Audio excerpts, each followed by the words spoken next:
د هدیرې ناوې ناول ډیرو قدرمنو اوریدونکو سلامونه، نیکې هیلې او احترامات مې ومنئ. قدرمنو اوریدونکو، د هدیرې ناوې ناول 5مې او له درده ډکې برخې ته مو زه سمیع الله ایوبي هرکلی کوم. دا هم تاسې او دا هم د ناول 5مه برخه. امید لرم چې تر پایه پورې راسره واورئ.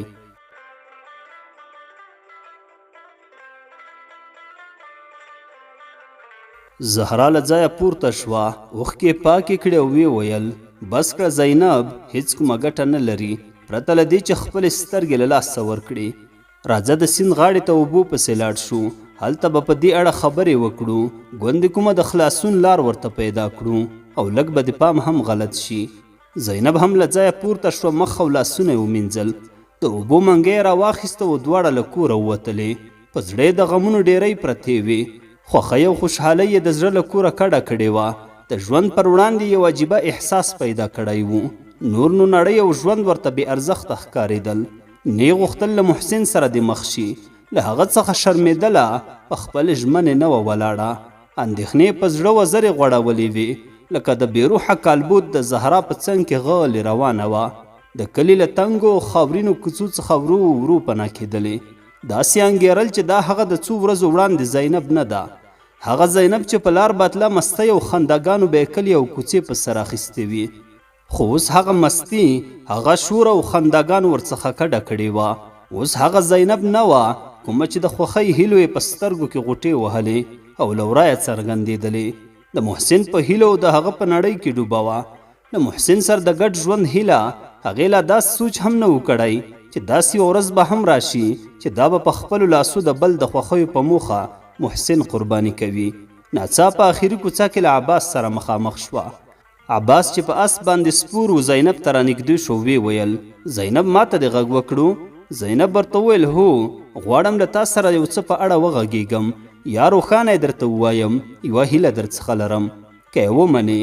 عباس له اسپه راکوز شو، زینب ته نږدې راغی.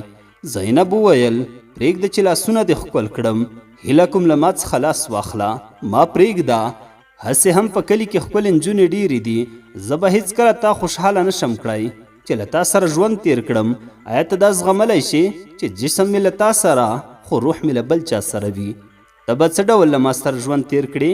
هغه ښځه چې د خاوند لپاره یې په زړه کې یوه ذره هم مینه نه وي، هغه به څه ډول ژوند وي؟ ته په خپله له ځان سره فکر وکړه. ته خو زموږ د ماشومتوب ملګری یې او ښایي په دې به هم ښه پوهېږې چې ما او محسن یو له بل سره څومره مینه درلوده او اوس یې هم لرو. خو عباس د زینب په ښکلا او مینه کې داسې ډوب شوی و چې د زینب یوه خبره یې هم وانه اورېده او نه یې هم هغه درک کولی شوه چې په کوم حالت کې ده، څه وایي او څه غواړي. اوس یې هم خپل ځان د زینب خاوند ګاڼه.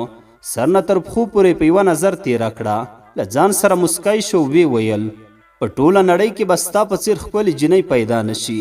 مینه کول خو په داستانونو کې وي، ولې زه په رښتیا له تا سره مینه لرم. زه ستا د مینې لیونه یم، ما لپاره همدا بس ده. او وروسته یې ورته دغه بیتونه هم ډالۍ کړل: ستا نظر به خپل نظر کړم، ستا نظر به خپل نظر کړم، کلی کور به پرې خبر کړم، زه به دومره مینه درکړم چې دنیا به شي حیرانه. زینب ورته وویل: هیله کوم عباسه، هم د خپل ځان او هم ما مه تباه کوه، تر څو چې زه ژوندی یم هېڅکله به در سره مینه ونه کړم. که ته هر څومره مینه راکړې بیا به هم زه له تا نه کرکه کوم، خو زه به یوازې له محسن سره مینه کوم. هغه زما ژوند دی، هغه زما لومړنۍ او وروستۍ مینه ده. مینه یو ځل کیږي، نه په بار بار. که ما دې واده ته غاړه ایښې هغه زما مجبوري ده، د رحیم د خوښیو لپاره ده. ته به داسې ښځه څه کړې چې روح یې له بل سره وي او نه به هم تا لپاره ښه او وفاداره وي. د عباس په شونډو ترخه مسکا څرګنده شوه او وی ویل: زه خو کوم لیونی نه یم چې ستا په څېر د څو خبرو وغولېږم او زر ووایم چې سمه ده ما خوښې کړي او په خپله خوښه دې واده وکړه. اوس ډېر ناوخته دی، ټوله خبره خلاصه ده او په دې 2 راتلونکو ورځو کې به زما ښکلې ناوې جوړېږي. کله چې زینب وپوهېده زړې لکه د کاڼي دی، هېڅ کومه اغېزه ورباندې نه کوي، بېرته وګرځېده. اوښکې په مخ لکه د سیلاب داسې روانې وې. داسې فکر یې کوو چې ځمکې ورته خوله خلاصه نیولې او غواړي له ستونې یې تېره کړي. له ټولو یې کرکه کوله.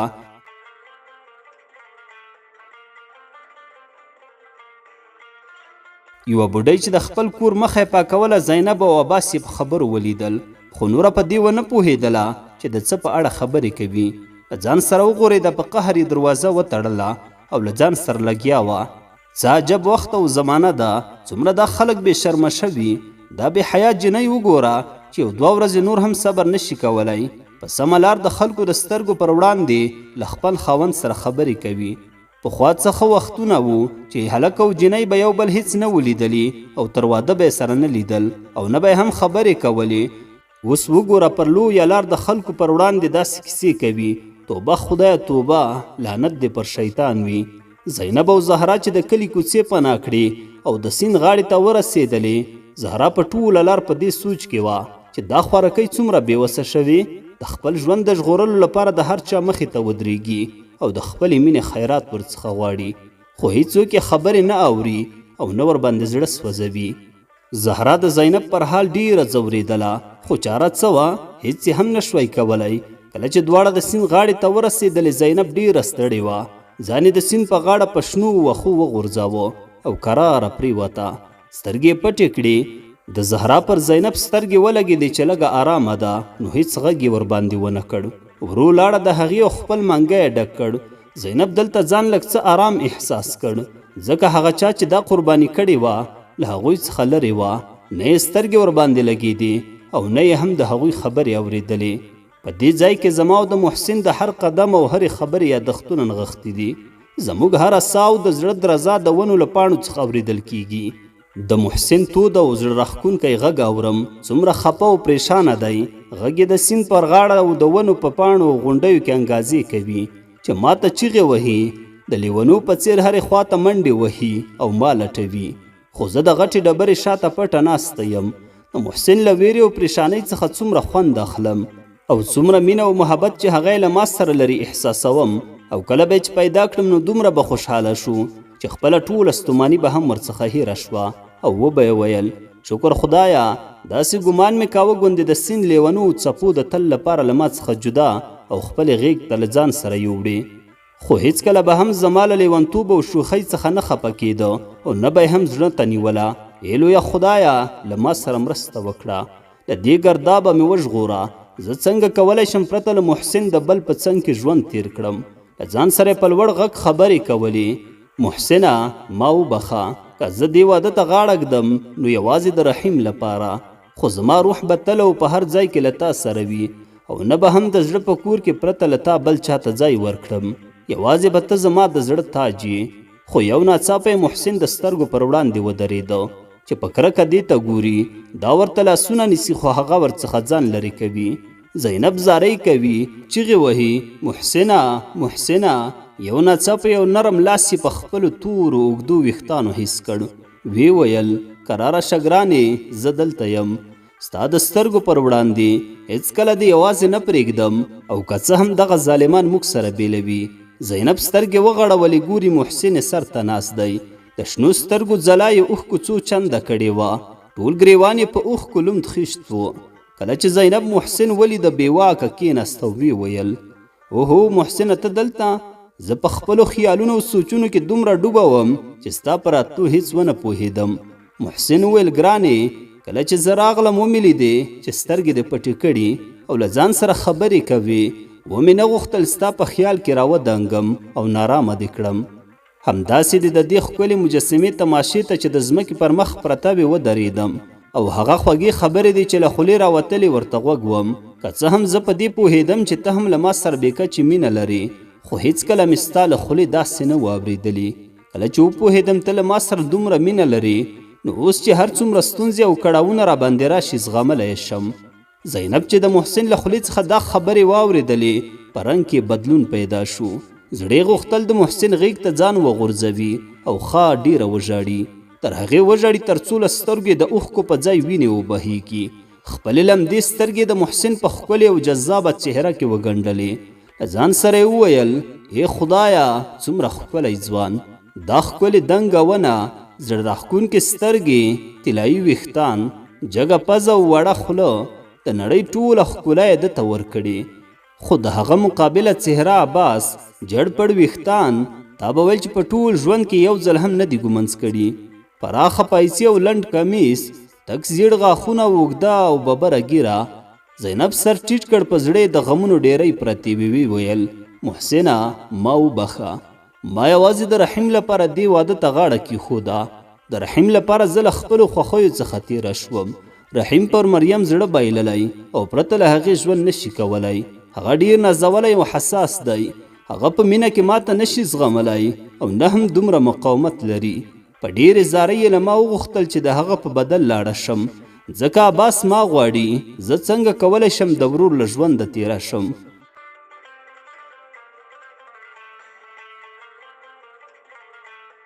د هغه ژغورلو لپاره بویه زه له خپله ژونده واوړم. ما خو ټول عمر ستا په خیالونو کې تیر کړ.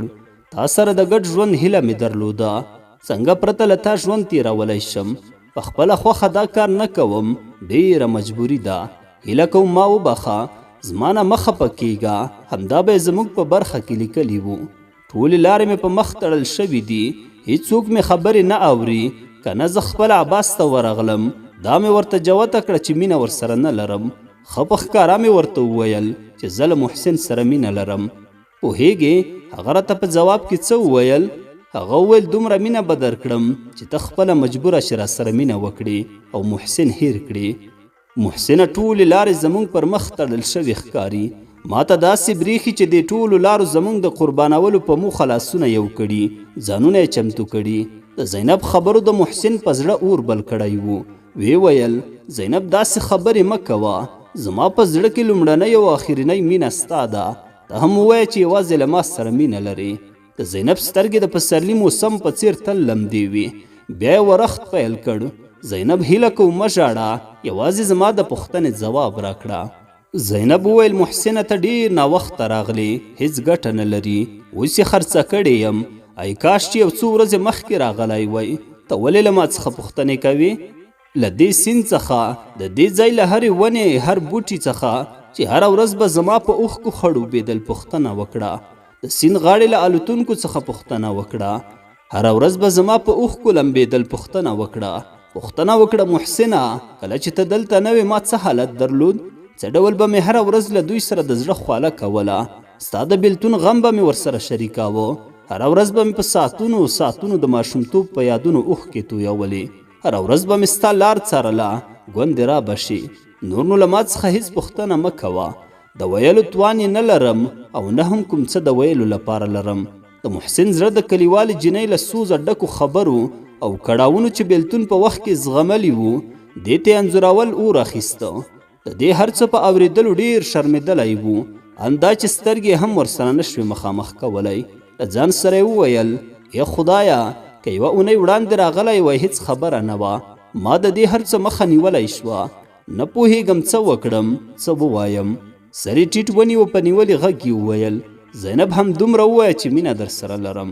زه به ستا بېلتون دا هر څه په پټه خوله وزغمم. د زینب د بدن هر غړي د محسن له غمه اور اخیسته.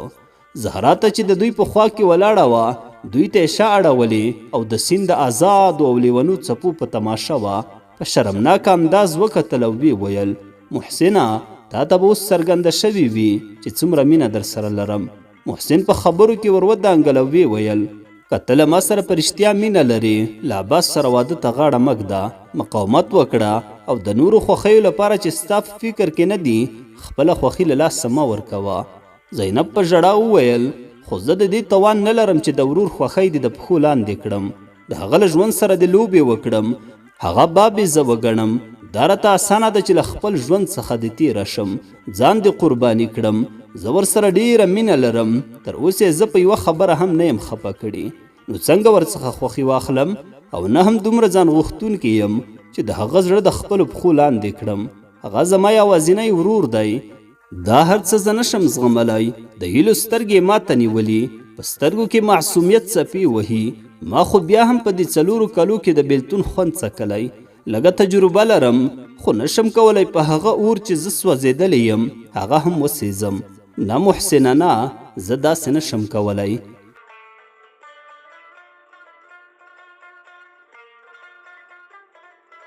محسن د دې هر څه په اورېدلو ډېر په غوسه شو. له سترګې اور ورېده. کلک سوک یې دیوال ته ورکړ او ویې ویل زینب ته هم په دې ښه وپوهېږه چې رحیم او مریم به زما او ستا د مینې په قربانولو، د زړه ماتولو او د هیلو بربادولو په آزار به یوه ورځ وویني او نه به هم په ژوند کې د نیکمرغۍ رنګ وویني. زما او ستا د مینې اور به تل هغوی سوځوي، وجدان به یې تل ځوروي، آرامه ژوند ته به یې نه پرېږدي. محسن لکه پاڼه داسې رپېده، چیغې یې وهلې، اوښکې تویولې او زارۍ یې کولې. د تره کور ته دې لاړه شه، ورته ووایه چې زه نه غواړم واده وکړم. زینب ته دا حق نه لري چې ځان سره زما ژوند هم برباد کړي. ته خپله ډېره مهربانه یې، خو هیڅوک په تا زړه نه خوږوي، نه در باندې رحم کوي، په ډېرې سادهګۍ سره تا قرباني کوي. له خپلې کړنې څخه هیڅ پښیمانه نه دي.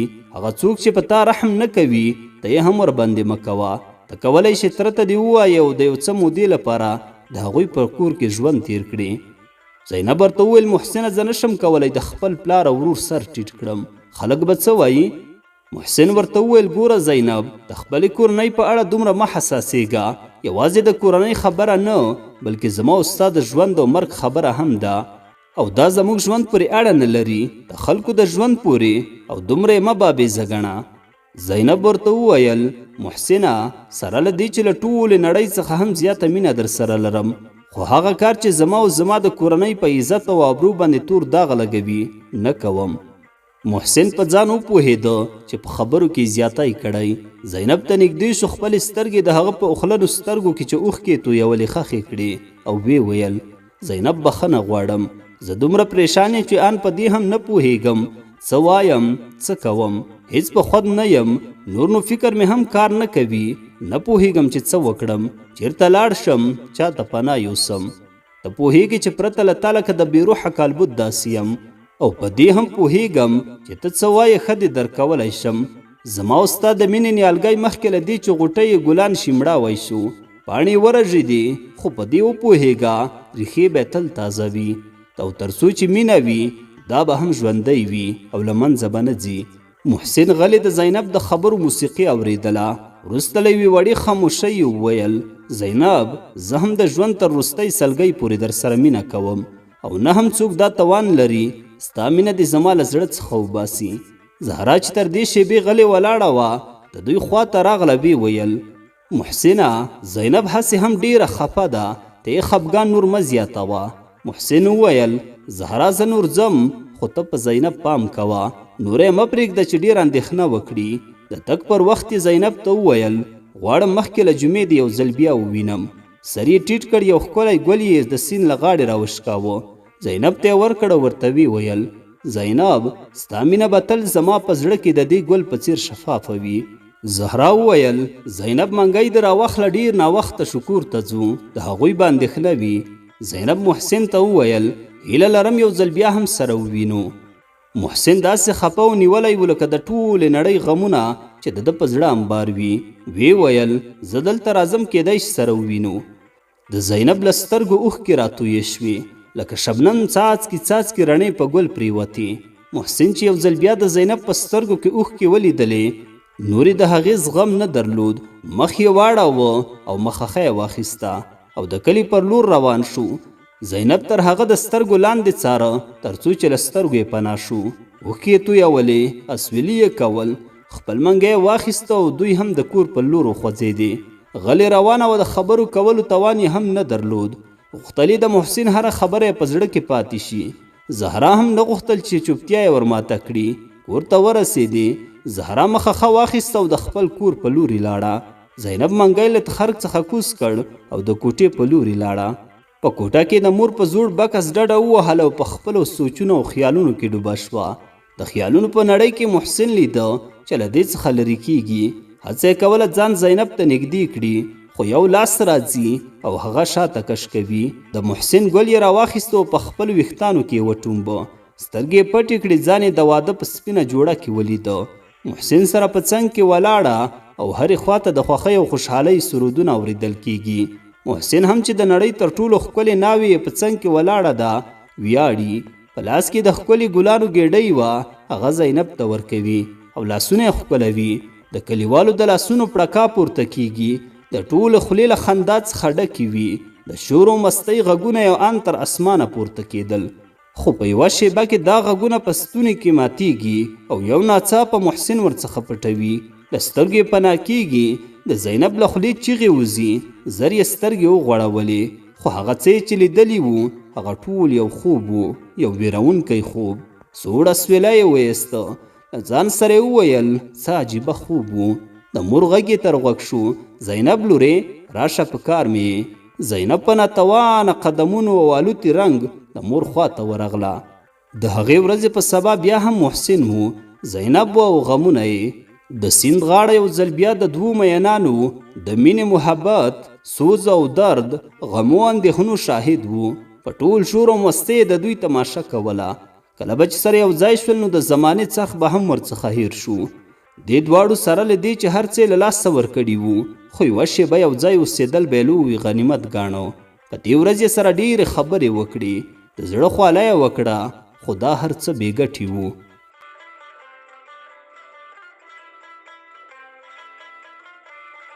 د هدیرې ناوې ناول ډیرو قدرمنو اوریدونکو، دا وه د ناول 5مه برخه. تر بلې برخې پورې مو په لوی څښتن تعالی سپارم. ښاد و آباد اوسئ.